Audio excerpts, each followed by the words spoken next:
Hey, what's going on, guys? My name is Griffin and I am a filmmaker based out of Orange County, California. And today we're going to talk about the Canon 1DX Mark III. So this is really just sort of a first impressions. It's not a review. I haven't used this on any paid jobs at all.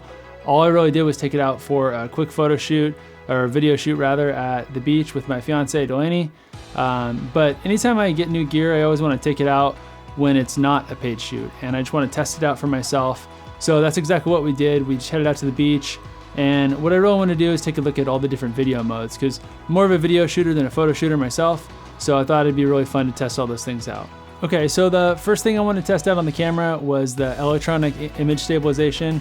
If you saw my C500 Mark II review, you'll know that I was actually pretty impressed by it, and I actually felt it was pretty similar in the 1DX Mark III. So this isn't gonna make your footage look like it's on a gimbal or something like that, but what it's really gonna do is it's gonna kind of take the edge off if your lens doesn't have stabilization on it. So the lens I was actually using was the Canon 35mm 1.4 version 2, and that lens doesn't have stabilization built into it. So you'll see when I turn the stabilization on, it actually kind of smooths the footage out, and it kind of just takes it from being a little bit kind of too shaky, like almost looking like the Blair Witch Project, to kind of a little bit smoother, and it's just a little bit nicer to use if you have to use that in a professional edit. So the second thing I want to take a look at with this camera was the 120 frames per second. So I actually had the Canon 1DX Mark II. This was a camera I had before I got the C200, and that was my main camera.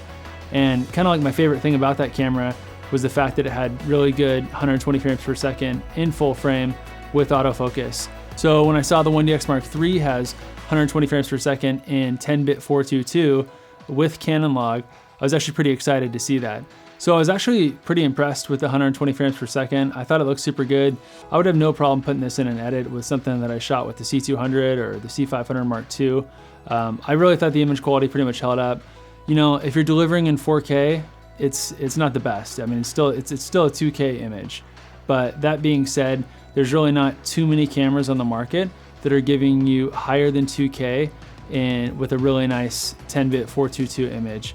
The only ones I can think of off the top of my head is I think the Blackmagic 6K does like a 2.8K, and I know the Reds will do 4.5K and 120. But those are kind of two different cameras, and obviously one being a video-centric camera, the Blackmagic, but you're kind of given a lot of trade-offs, like not having autofocus and a lot of things in the form factor. And then with the Reds, I mean, that's really a whole different territory of cameras. So, I mean, it's kind of tough to compare those. That being said, I think this might be the best 120p out of all the Canon cameras that I've shot with. That would be excluding the C700, because I've never shot with that one. All right, so the third thing I want to test out on this camera was the 4K 10-bit 422 in Canon log. And this isn't an H.265 codec, so if you've never edited H.265, a lot of the DJI drones actually use that codec. One thing you need to know about this codec is you're gonna have to use proxies. From what I've seen, it's probably the hardest footage I've ever had to edit. And it's probably more CPU intensive than the footage from the C500 Mark II in 6K RAW. So if you're thinking you're just gonna edit this stuff straight away, I'd say just forget about it. I mean, you can either go to an external recorder, like something like the Atomos Ninja 5, and get the ProRes files in 10-bit 422, or if you're recording internally, just know that you're probably gonna have to build proxies. So just kind of know that when you're going out to shoot, it's pretty tough on the computer. But that being said, I really did like the footage a lot. I thought it looked super good. It was pretty easy to grade, just slapped a LUT on there, and I was pretty happy with the image right away. I could really see myself using this in different edits with the C200 and the C500 Mark II for sure. So the last thing on the camera that I tested out was the 5.5K RAW. And let me just tell you, the footage out of the 5.5K RAW looks incredible. One of the things when the 1DX Mark III was announced, they kept saying that it has Canon log internal, which is true, it has Canon log. But for some reason, when I brought this into Final Cut, which it's not available natively in Premiere yet, but when I brought it into Final Cut, it interprets the footage as C-Log2, just like the C200 and the C300 Mark II and the C500 Mark II. And C-Log is really nice to grade, in my opinion.